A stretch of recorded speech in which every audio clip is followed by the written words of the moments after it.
Okay? Distributive justice. Well, there are only two possible formula for distribution. One is, and they're both valid. One is valid for charity, and the other is valid for justice. Okay? In charity, you distribute according to need. Okay? You know, you have a child, you feed the child, you don't ask the child how many bales of cotton did you pick today, you know? Right. Okay? So it's on need. But you don't call that charity to take care of a child. No, charity means love. Don't you understand? You don't ask. If you have love for other human beings and they're in need, what do you do? Well, what does that have to do with justice? But it doesn't. That's what I'm trying to say. I'm trying to say that there are two opposite views of distribution, but both are correct in their own sphere. But charity should never be a substitute for justice. Now, what is distributive justice? Distributive justice is you distribute according to your contribution. Now, if you can't participate, you can't contribute. If you can't participate as an owner, then you're out. You can't get the fruits of ownership. You see? So therefore, if you want to have participative justice balanced by distributive justice, not charity, and you don't want to have charity be a substitute for justice. If justice is a moral imperative, it's considered one of the cardinal virtues, you know, throughout in philosophy. It's very basic. Then you to each according to what he is due, and how are you to measure what he is due? Well, there are different ways to do it. The most democratic way to do it is on the basis of a just and free market system. Not just a free, not a laissez-faire system. It must be just. A laissez-faire system ignores the barriers to ownership. That's why it's concentrated. But Norman, when you have a concept of justice, doesn't that automatically imply appealing to a higher authority to ensure the justice? No, you know, people they go to war to get for justice. The American Revolutionary War, where people said, "Look, I'm not appealing to the King of England to free us. We demand it." Now, I'm not saying that we didn't start with the original sin of slavery, but still, we didn't ask him. We organized. We organized, and that's how you change things. If you don't see that, then you are helpless. You should be hopeless. You should hate because you can't figure out how to change the system. But it doesn't. The guys in the civil rights movement in Mississippi, let me tell you something. They didn't hate. They knew that was stupid. What the evil in the system was the system of segregation. And so they fought it and they won. And very few people were you know, you didn't have many people dying in the civil rights movement. You had Medgar Evers, you had the three guys who were killed. There were a few people, yes, but what do you see as some concrete barriers to the access to ownership? Well, it's kind of freedom. Okay? That's not concrete. It isn't? No, freedom is an abstract. Right to choose is not concrete. Your ability, you having the means by which you can choose what you want to put in your stomach, or what you want to put over your head, or what clothing you want, or what services you need that you can't provide for yourself. That's not concrete. No, a choice is abstract. What you actually put your hand on is concrete. But I mean, like you don't want one choice. You don't want something to say this is it. You take it or leave it. You see, and so if you have enough ownership, you don't have to be dictated by somebody else. You don't have to be dictated by a politician or a boss.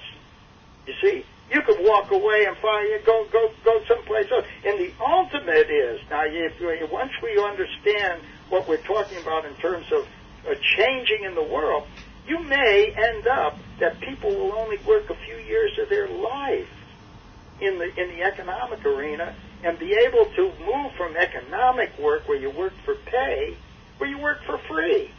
That's good. Aristotle called that leisure work.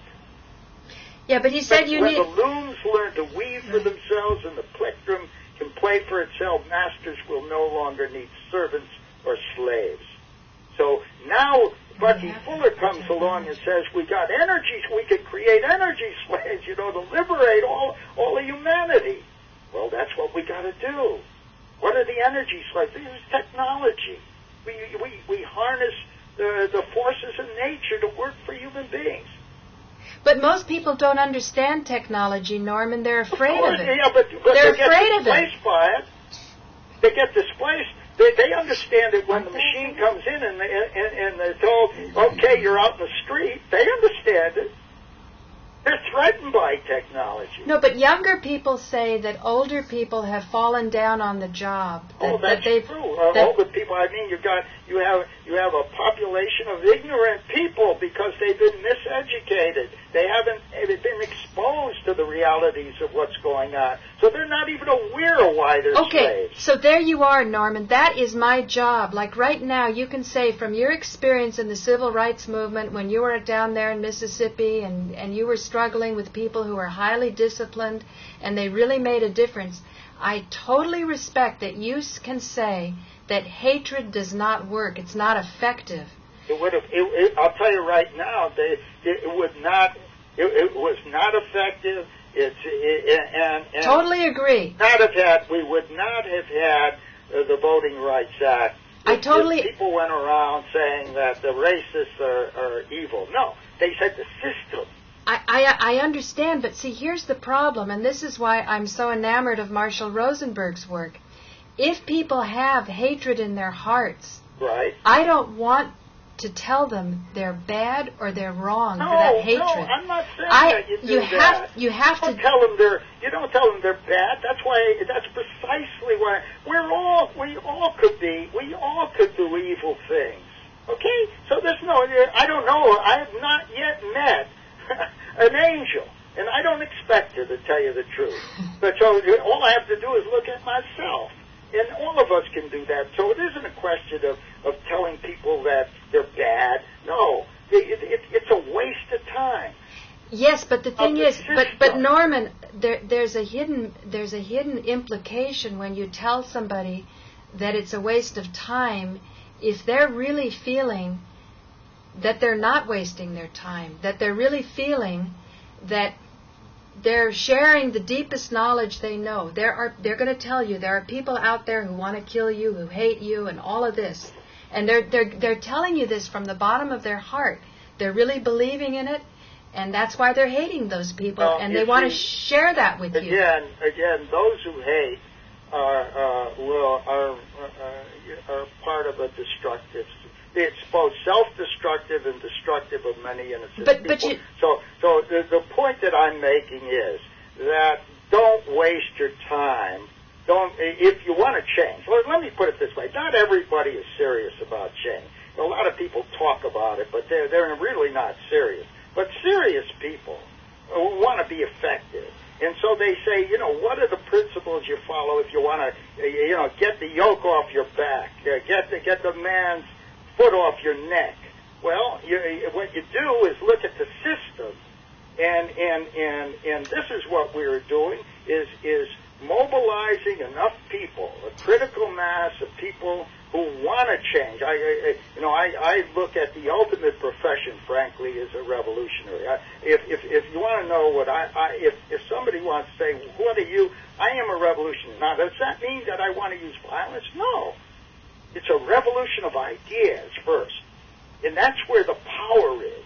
Power is in the right ideas at the right time.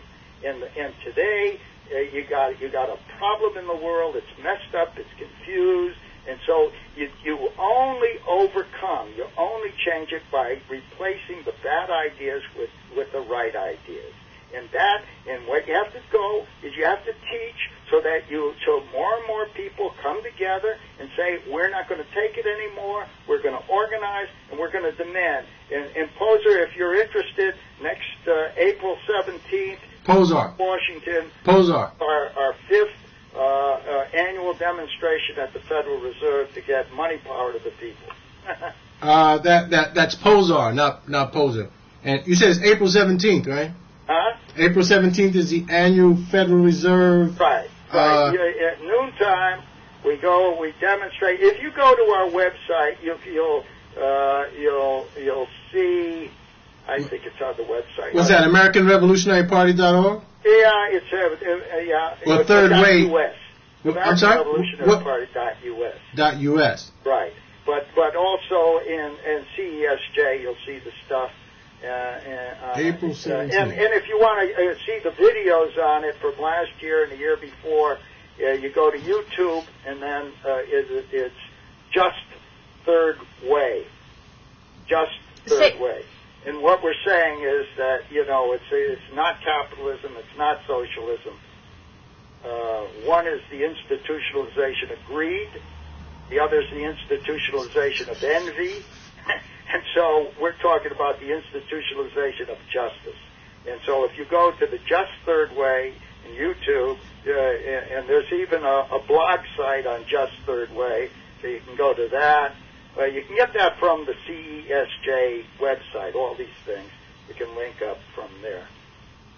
Say, Norman, I put another tape on. Are you interested in telling me about the Abrahamic...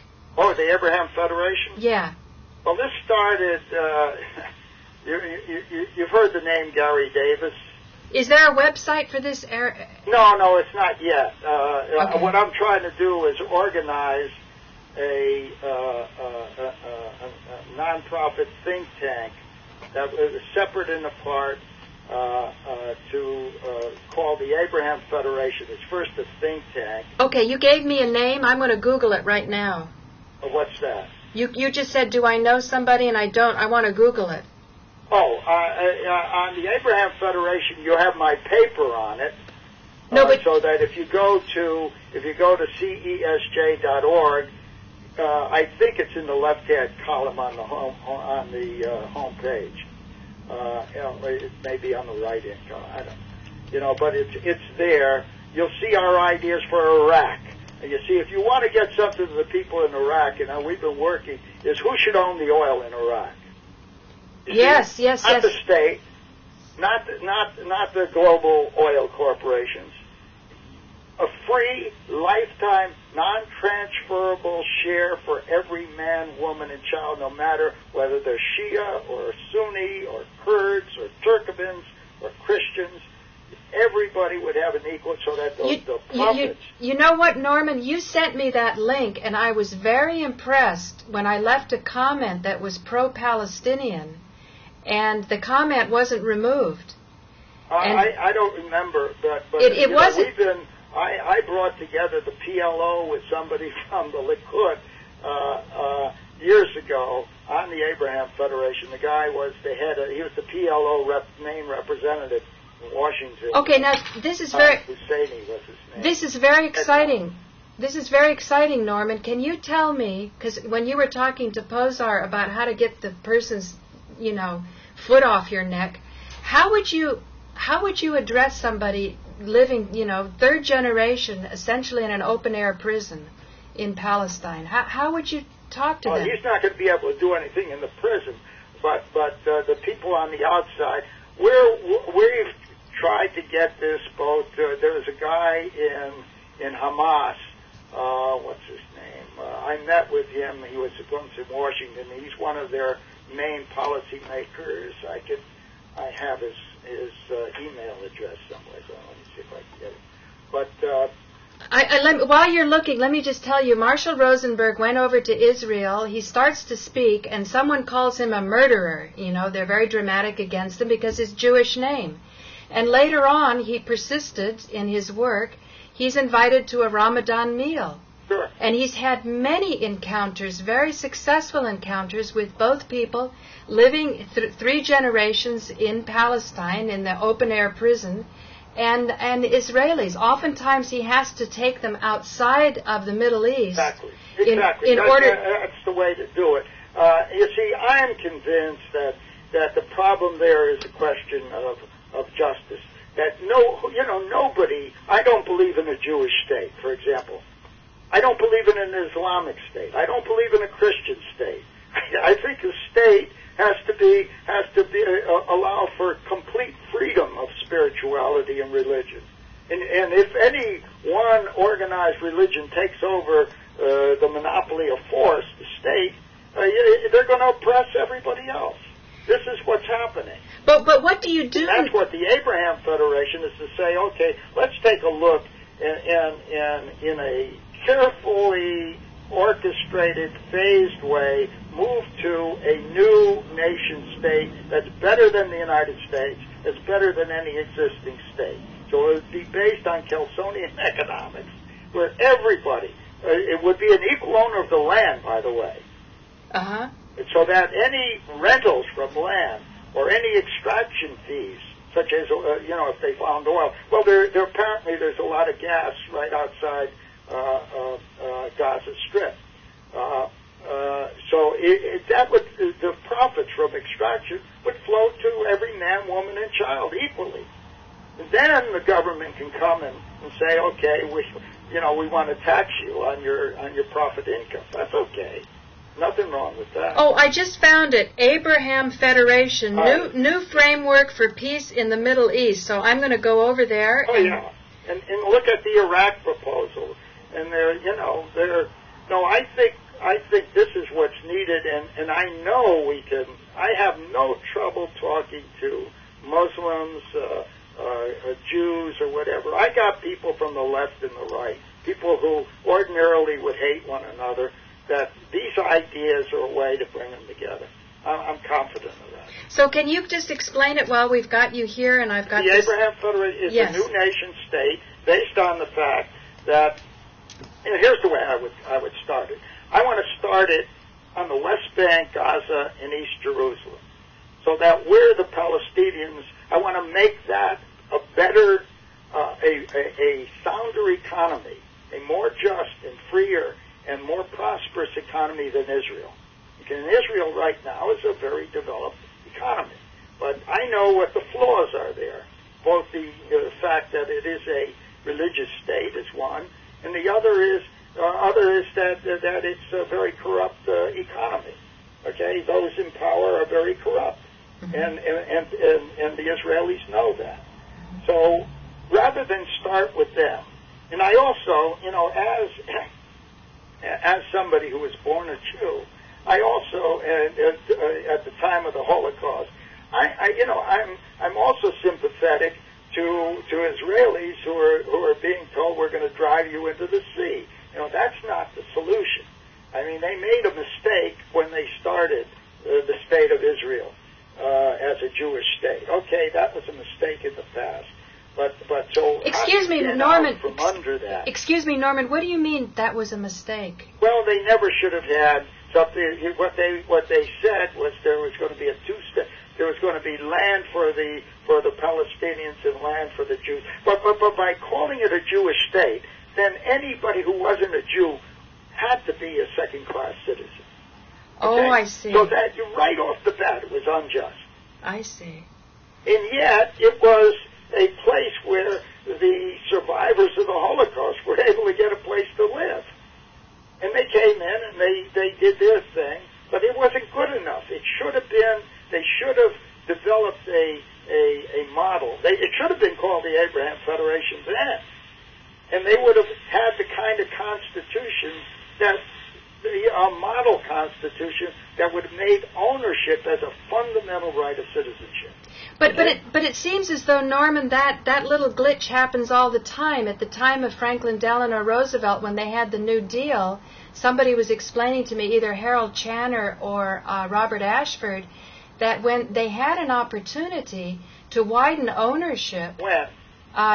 when they were, I'm so sorry, I wish I... They never knew, don't you understand? Kelso, there was nobody offering, at the time of the New Deal, you had Keynes controlling the economic policy, and basically that he accepted maldistribution of ownership as a given. Oh, Norman, can you explain to us Keynesian? Yeah, well, what it was a mixture of capitalism and socialism. Okay. That it said, well, we're going to have a market economy, and but the government should be able to regulate because we're trying to deal with the problems of unemployment, and the way you deal with that is through tinkering with the tax system and the money system and the interest rates and all these things in order to create jobs. That was it. Create jobs, not ownership, jobs. Okay? And so from the time it was the New Deal started, you still had massive unemployment. It wasn't good enough. You know what saved the economy? What put people to work? What? World War II. Oh, that is so sad. That's what Kelso meant by a blood economy. That's exactly right. You took 13 million of the most able-bodied people out of the workforce. I lived in Bridgeport, Connecticut. And I'll tell you that Bridgeport, Connecticut was an old factory town, and it only did well in all-out war. Wow. Okay? And when I was growing up, there was heavy unemployment there. Okay? Wow. But I then saw... starting around 1941, we were starting to crank up for the production of war goods. And so you move from 25% unemployment, and throughout the New Deal it was at least 15% unemployment, to no unemployment. Okay? Because when you enter the Second World War, they took 13 million of the most able-bodied workers out of the workforce and stuck them into the military in a two-front world war. Okay, now explain how we would not need a blood economy because these millions of people taken out of the workforce doesn't matter if work isn't the issue. No, Norman, let me just be really clear because you guys, you know more.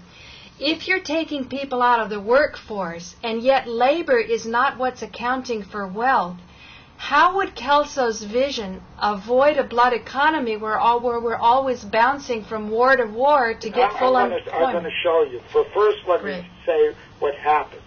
And then you'll see how we can have a peaceful counterpart that would be better than using war, the blood economy. Right. But first, I just want to show you the realities. You were able to take 13 million people out of the workforce to fight. They don't produce anything useful. Okay? And yet, there was no unemployment. People who were illiterate, untrainable. My grandfather was a blacksmith. He couldn't read the English language. Okay? He was trained on the job to produce Corsair aircraft for the Navy.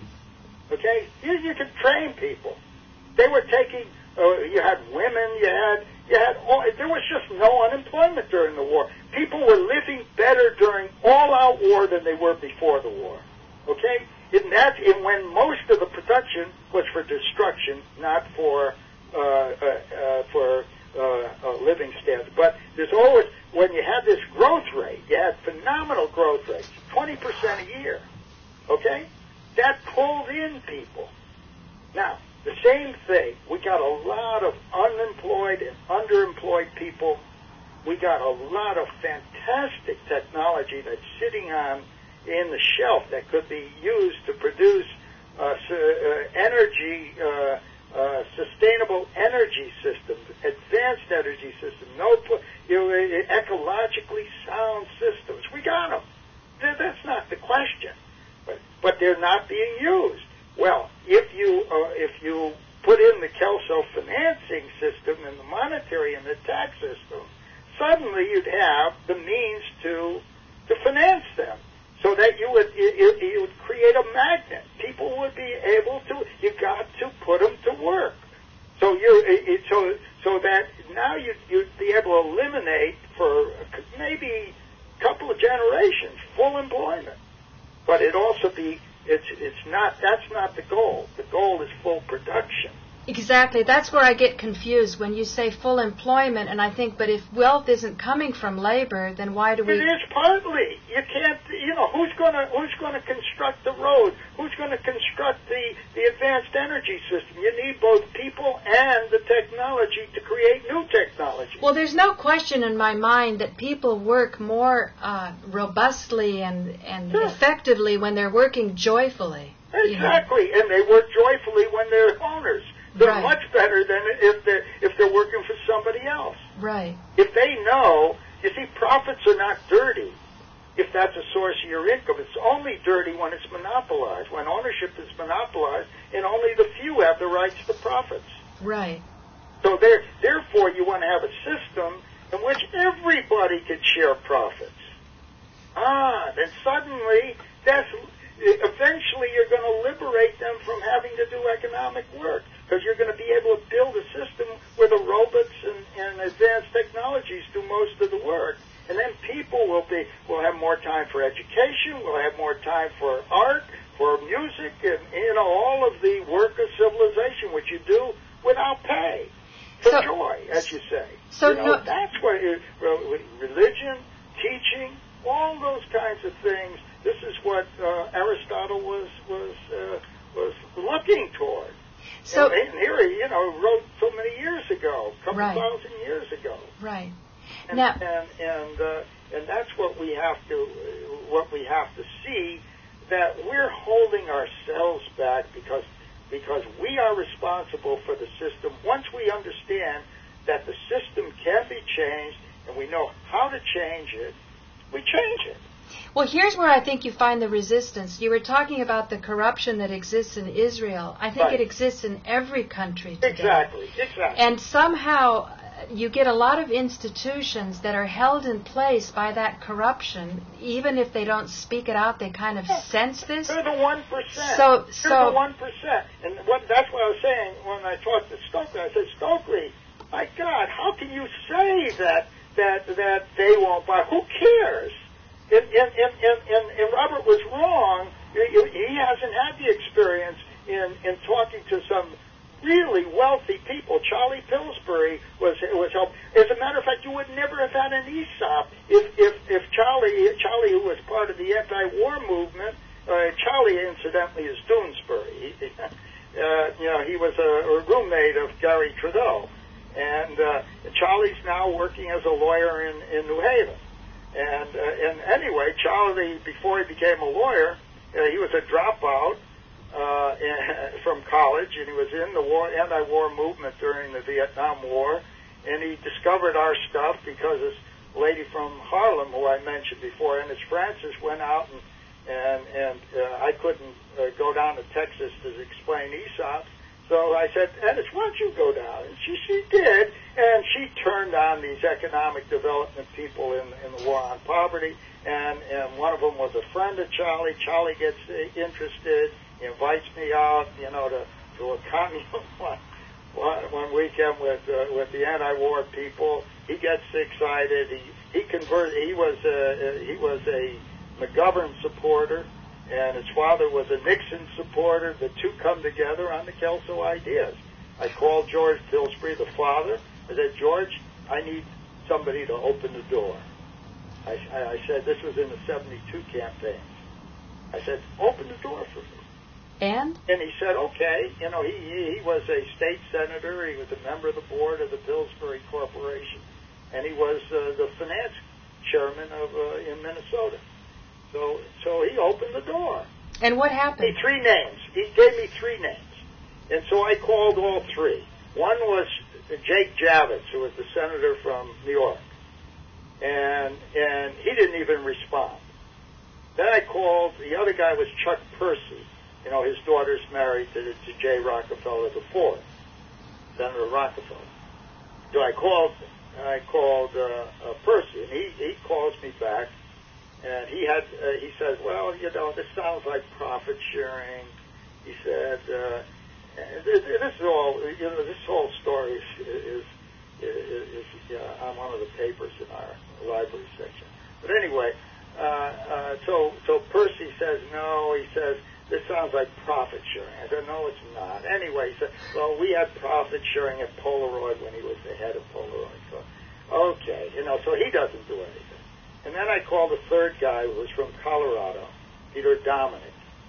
And I explained to him, it took me a minute and he said, you call so-and-so, another senator who was right of Barry Goldwater. He was Paul Fannin from Arizona. So I call, and Fannin says, let's have a meeting. So the next day I have a meeting with Fannin. And I lay out the facts. I said, you know why the Republicans can't get anywhere? I said, the top 1%, I gave them a statistic, a book that came out of the Nixon White House. I said, look, I said, here it is. The top 1% own 71.58% of all directly held corporate stock. I said, now do you understand why Nader is mau-mauing the corporations? You got nobody. You have no constituents for corporate profits because you don't have any owners. So he bought it and he started introducing our legislation. Paul Fannin. And that was what they were then in the minority in the Senate. And so I was peddling this stuff up on Capitol Hill, and people would listen, not do anything. And then Kelso and I testified to save the Penn Central when the Penn Central Railroad went into before that was 1972. We were hired by the National Maritime Union to try to save the passenger vessels. I mean, the whole story's there. If you go into our website. Okay, so for the sake of the tape, what you're telling me is that corporations, you can work with them. That's what Marshall Rosenberg said. Their collection. Right. You can work with anybody who wants to solve problems, who's serious. They're collections of human beings, and all human beings have the same needs, and the need to contribute is a great need. You're not going to, some are not going to be open. Okay, what else is new?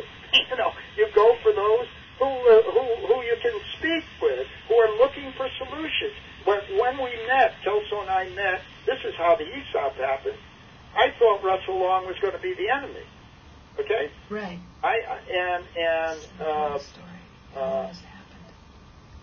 We got a meeting opened up. Somebody in Louisiana opened up the meeting, and so Long, I get a call from Kelso. He says, well, Russell Long wants to meet with us. Set it up. Okay, so Kelso comes in. We spend. This is a guy who was in charge of the Senate Finance Committee. One of them, everybody knew. He was. If you want to talk about tax laws, I mean, Russell Long was one of the most powerful guys in the country. And if big companies could get 5 minutes of his time, they were doing well. I couldn't get anything before that. But somebody opened the door. And so Kelso and I met with Russell Long.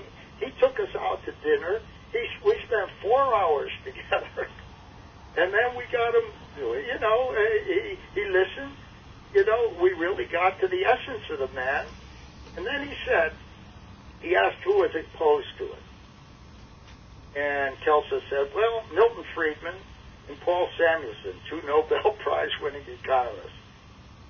And then Long said, I really don't care who's right. I try to live by this principle when I first came into Congress, into the Senate. He was the son of Huey Long. His father was assassinated, and he was to replace his father. So he said, when I first came into the Senate, I said, the principle I want to follow is that I really don't care who's right.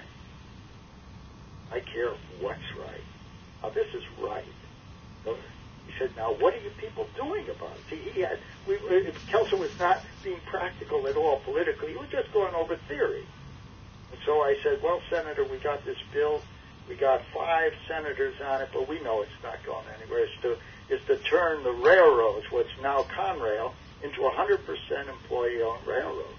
We testified, and we got Senator Humphrey as one of our co-sponsors, and we got another Democrat, and we had two very conservative Republicans on the Senate Finance Committee, or on his committee, and then we had Mark Hatfield from Oregon, who was a middle-of-the-road Republican. He was our principal sponsor. And we said, we got him, but we know it's gone nowhere. The staff isn't doing anything because these members are not members of the right committee. All we need is somebody who has the guts to take this idea and turn it into law. So he looked at me, he said, well, you bring me something tomorrow morning. So we had it, and we brought it. The guy walked into the committee meeting and took it over. And before you know, who's the guy? Russell Long. He took our proposal, and at first they didn't want to listen. He said, do you want this thing to be nationalized? Do you want it to? Are we going to just help the former owners? We're trying to solve the problem. This is the solution. Oh, yeah, some guy from the staff said, oh, Senator Long, I met with Kelso and Kurland, and there are a lot of problems in that. And Long said, young man, let me tell you something. That's all I do all day long, all year long, is deal with problems. Don't tell me about problems. This is the solution. Anyway, we managed to overcome opposition, and there was a piece put into the Conrail legislation to study the possibility of this being 100% employee-owned. Well, then the establishment comes back after you had the law passed, signed by Nixon, and then they hire Towers, Perrin, Foster, and Crosby, and E.F. Hutton, the investment banking firm, and some guy named Saul Gellerman, who was supposed to be an economist, and they come out with a report. They couldn't find anything good in the ESOP. It wouldn't work. They had all kinds of reasons. So anyway, Long managed to get he managed to get 15% of the stock into the workers as a way of getting his vote. So we started off that way. Well, that's a beginning, isn't it? 15%? Whatever it is, because this is 73. Let's see. It was January 74 when Nixon signed it. I think it was January 74. Must have been. Yeah, it had to be. January 74. And Nixon signs it. And then another big piece of legislation is coming up to redesign the whole retirement system, the private sector retirement, what's called the Employee Retirement Income Security Act, ERISA. Well, Long then moves with the ESOP, and he builds in something to allow the ESOP. Kelso had already been installing ESOPs because, as a lawyer, he knew how to work between the cracks. As long as under U.S. law they don't tell you can't do it, you can do it. So he found ways to find a method by which you can do ESOPs, and he had done a number of them. But still, it was now going to be vulnerable because in this law we were using a tool that if guys like Javits and the liberals had their way, the worker you could never own in your retirement plan more than 10% of the stock of your own company. Okay, so there was a limit. Here we want to do 100%. Okay, so it was an obstruction. So Long built in an exception in the law so that the employee stock ownership plan was recognized as an innovation in the world of finance. And we could do 100% leverage buyouts. Okay? Wow. This is the key, leveraging. This is what makes the rich rich. This is what can make the non-rich rich. Okay, so as a result of that, that was the first breakthrough, and then 20 more laws passed, and now there are about, I think it's 11,000 companies around with about 11 million workers. Many of a growing number of which are 100% employee-owned. I saw in the Wall Street Journal there was a section, I think it was in the Sunday paper, it may have been, or the weekend paper, sometime within the last 2 weeks, a whole list of companies that are the best. 5 of them have ESOPs, okay, the best to work for. But I think people have said that a lot of the ESOPs, when push comes to shove, they don't amount to much. Like somebody worked for National Cash Register in Dayton, and they had something that they thought was good, and when the company actually got bought by AT&T, what they thought as part ownership didn't amount to that much. Yeah, and that may be, but I'll tell you right now, I can tell you that my clients, there are guys who never had anything who are have a couple $1 million. The top guys, the average account is about $350,000. No, that I understand. And Norman, Robert Ashford speaks very highly of your command and understanding and practical ability to implement. So it wouldn't surprise me that anybody you have advised, if you would get the machine rolling, would wind up with a couple million when they otherwise would just be workers. It happens, but you're making a good point. Let me tell you, I am one of the harshest critics of the ESOP around. Yeah. So while that was the opening, I am a harsh critic, and let me explain why. Because I think employee ownership, there are 2 kinds of things. I say you can have an ESOP, which is employee stock ownership plan, or I say you can have an ESOP. And most of them, and this I would say most ESOPs are ESOPs. That's an employee stock acquisition plan. So you got shares of stock, but you don't have the rights and powers of being owners. The guys at the top control it. Okay, and even some of my clients were that way. They're no longer my clients, but the point is, that's the way, that's in the culture that you have. It's like a pyramid. The people at the top are the pharaohs. They have all the power. They're not accountable to anybody but themselves. They set their own pay. They don't have to tell people what they're getting paid. And they hide things. They're not transparent.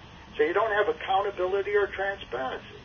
So how do you deal with that? So we invented something, if you go to our website, called justice-based management. And what that is if you take the pyramid and you turn it upside down, the leader's at the bottom. Okay? The leader's the teacher. The leader leads by example. The leader is trying to empower others. Okay? And therefore the whole management philosophy changes. You have what's called servant leadership. They're open. They're not afraid of their people. And there are companies that are operated this way. They're the good ones, you see, that really give people the information. But most of them, it's because of the culture. It's a authoritarian top-down culture. So we got to change that. And that's what justice-based management is all about. So we have to, so that if I will not take a new client unless they agree to the philosophy of justice-based management. And you see, if you turn the pyramid upside down, I'd like to find the pyramid. I'm on your website. How do I? Oh, let's see. Let me go to the website. I'd like to get that. Yeah, I'll show you in just a second. Okay. And then I want to ask you about why leverage buyout has such a bad.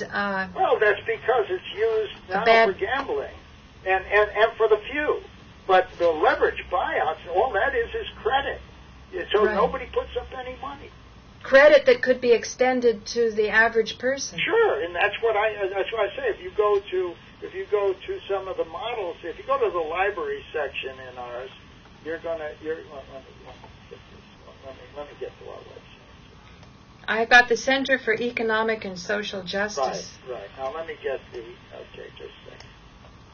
Okay, it's coming up. Okay, if you go to, I know if you look at the top bar, they should say, I'm waiting for this thing. about CESC, get involved, just third way, capital Yeah, homesteading. you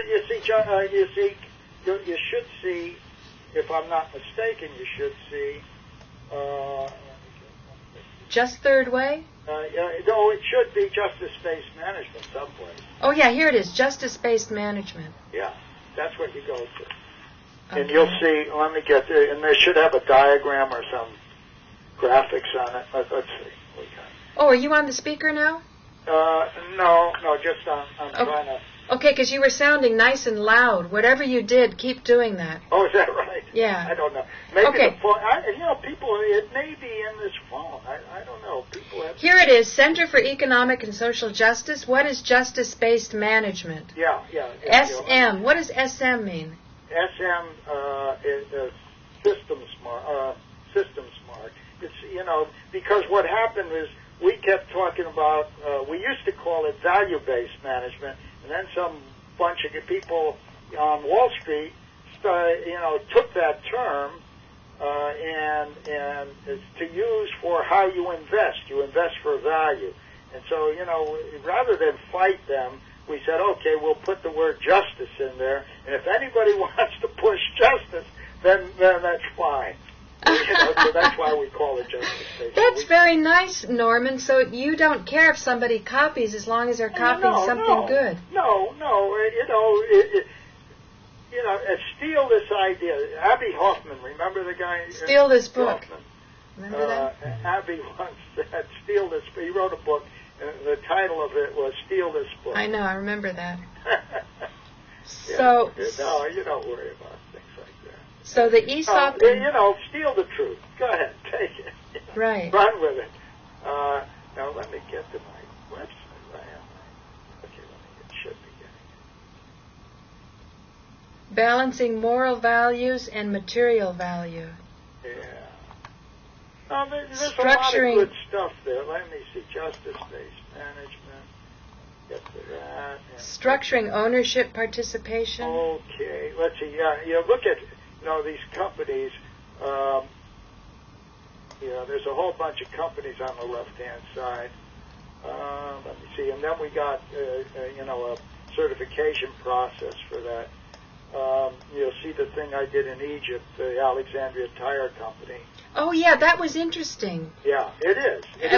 Our industry. What did you do? What did you do for the common man in Egypt? Well, we got 600 people to own 25.8% of a new company, the most advanced steel belt radial tire company in the whole Middle East. Oh, there it is. It says diagrams. That should do it. And how's it doing today, Norman? Pirelli Tire took it over. You got to, we were not involved other than structuring it. But you really have to stay with it. You have to build a management. So what happened is they bought out the workers. Pirelli Tire had 10%. They brought in the technology. We had a great management in the beginning. The chairman, he really loved what we were doing. And we also talked to the unions. We had the chemical workers. We talked to them about. But you got to educate people. They got to. You have to. Well, you just have to let the workers know what they were giving up. But anyway, if you look at the thing that on the left-hand column, if you go to justice to the justice-based management, then you'll see diagrams on the left-hand column. Just a second. This is so exciting because this is the biggest criticism that I get about my interest in binary economics, that it's not practical. Oh, my God. And now I see here you've got beyond privatization, an Egyptian model for democratizing capital credit for workers. Right. That is so exciting, Norm, and that is so practical. No, and the thing is, you have to battle the thinkers of the status quo. I only was able to do that because we had a person from CESJ sitting on the money in Egypt. Right. So they came in and asked for some money. He said, not unless you do an ESOP. They said, what's that? So he said, well, I'll bring in some people. And we, Equity Expansion International put together a team. We hired the best lawyer we could in Egypt, who really was a justice-based oriented person, and he had lots of good experience, understood the capital markets field, and he knew the top people in government, and so we designed a new tool. You know what you also have to work with is a lot of prejudices. People don't like the word privatization. That's right. As soon as they hear private, democratization is better. Yes, and both you and Robert said if he had to choose a buzzword, it would be yours: own or be owned. Oh yeah, everybody likes that one. I love it too. Yeah. I really think that's the way to get the bit. But if you go to the diagrams, did you go to justice-based management and then hit the diagrams? Okay, let me go back. I just had to stop about that Egyptian model to prove. Oh, it's great. But then it also proves you must work at changing the culture. You can't just put together a design, but you have to change the culture so everybody, all the workers understand it. As a matter of fact, we want to transform labor unions into ownership unions so that they can help the workers. I love it. I love it. Get rid of the word labor. There you go. Exactly. Ownership unions. And we have ownership unions. That is brilliant. I think we've got a new buzzword. Ownership unions. Well, there is a group, I can put you in touch with them, who came out of, one is a pilot out in, who works for Alaska Airlines, and the other came out of the railroad industries. They're both on the West Coast. They've organized the ownership union, and it's based on the CESJ core values and code of ethics. Okay, I'm on the diagrams. It says, okay, do you see the diagram? The problem, transforming the corporation. Right. First, you want to look at those two diagrams there. You can look at what I call the conflict model, the zero-sum model of industrial relations, where everybody's pulling in different directions. You notice it's pulling the company apart. Right. But the idea is win-win, is to get all the people working together so they have a common interest in the bottom line. You see? They all must have, the workers, the unions, the government, everybody, the minority owners, majority owners, management, they all have to work together. Well, in order to do that, you need justice-based management. So then you look at the diagrams, and I did this, as a matter of fact. I developed this. I was giving a talk to 600 industrial relations people. I was leaving Cairo to go down to Johannesburg in South Africa. I was invited to give a talk there to these industrial relations people. So as I was flying out of Cairo, you look at the pyramids. I said, and then I started playing games, and I said, flip them over. The Pharaoh was in charge. You had, everybody, he had all the power. He was the god. He was all power went to him. And what did you have? You had the world's first walkout called the Exodus. Right? The world's first walkout. That's great. So you flipped the pyramid here. So then I flipped the pyramid. I said, now we got what we're talking about. You see, and then we talk about, here are the differences. On one, all the power is trickled down, wasted time, lots of conflict, people are alienated, human dignity goes down, you're dehumanizing people. Now, if you turn it the other way, look at who's at the top. Customers. So now everybody understands that their job is to serve others. See? Serve others. And if you serve others, how do you do that? You bring them higher value. Well, how do you bring them higher value? Well, if you improve the quality and you keep the cost down, you're giving them higher value. Right. See? And so if everybody is committed to that, there's going to be a lot of profits,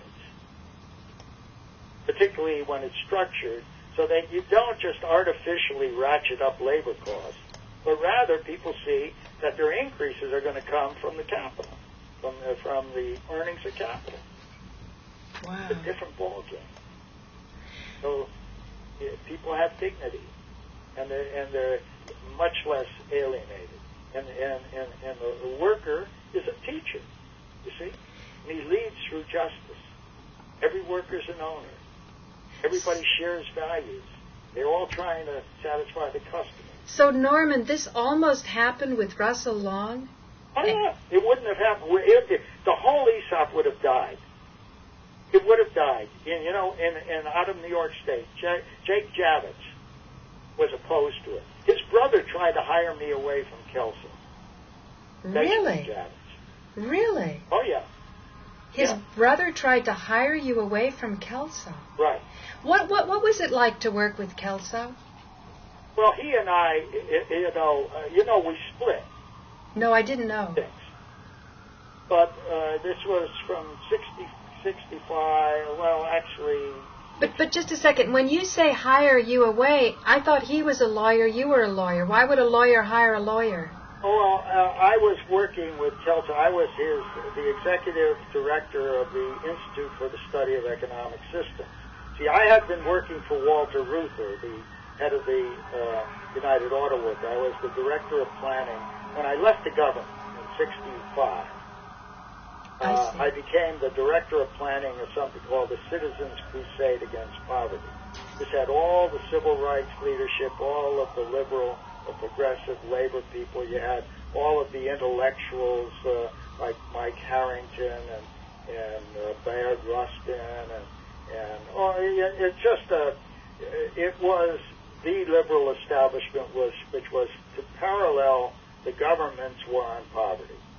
And we had all kinds of interesting people working with us, and I was the director of planning. By that time, I was pushing Kelso, so I was trying to get the liberals to buy into Kelso, and managed to get Walter Reuther to see the point.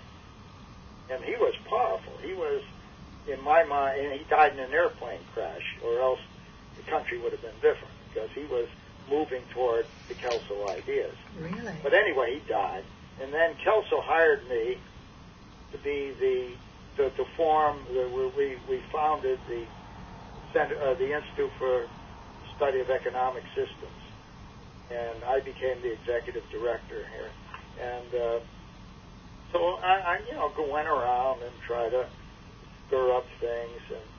And then that was in 68 when we formed the Institute.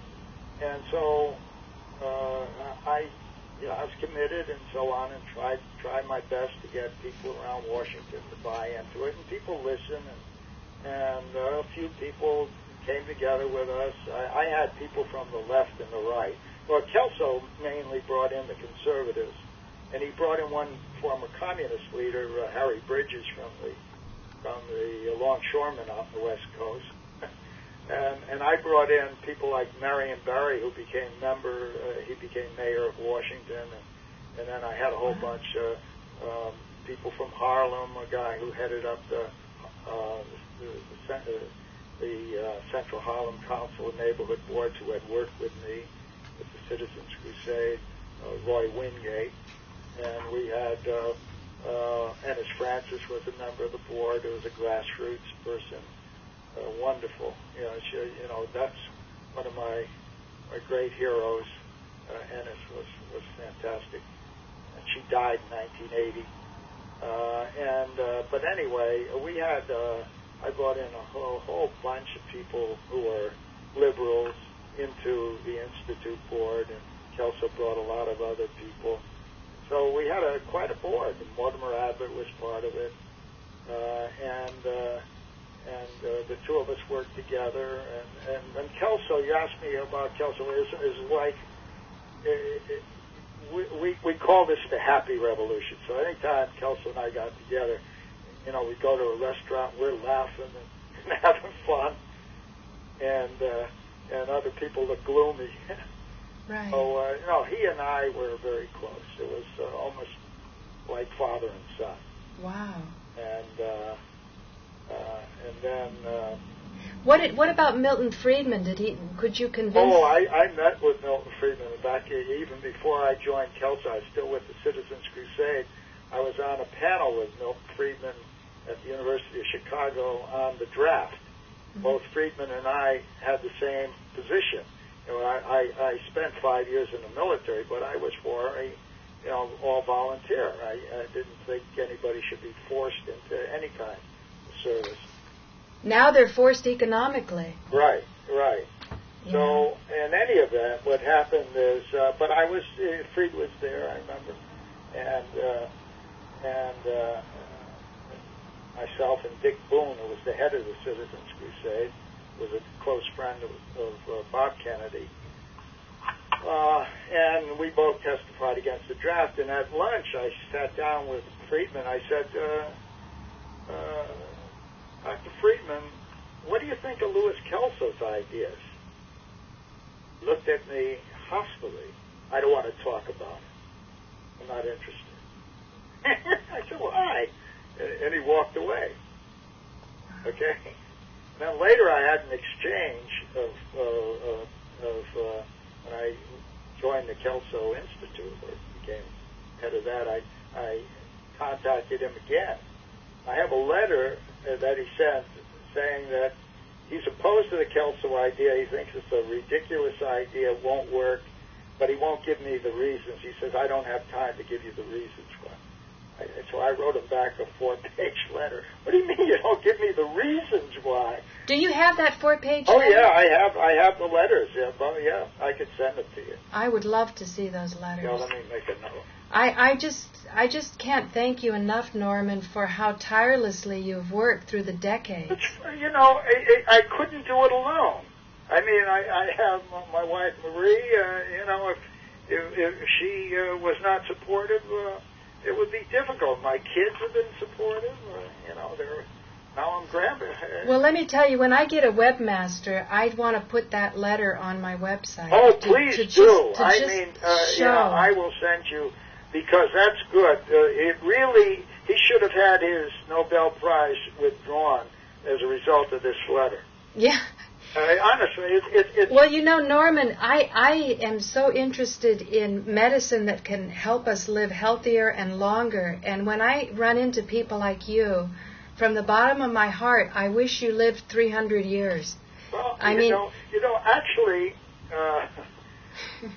this work is the best medicine of all. I'm 78 now, and I went. 14 years ago, I was spent over 100 days in the hospital, three operations for cancer, and came close to going out. But even while I was in the hospital, I was on the phone all the time. Yes. The work is really, it's so important that you love your work.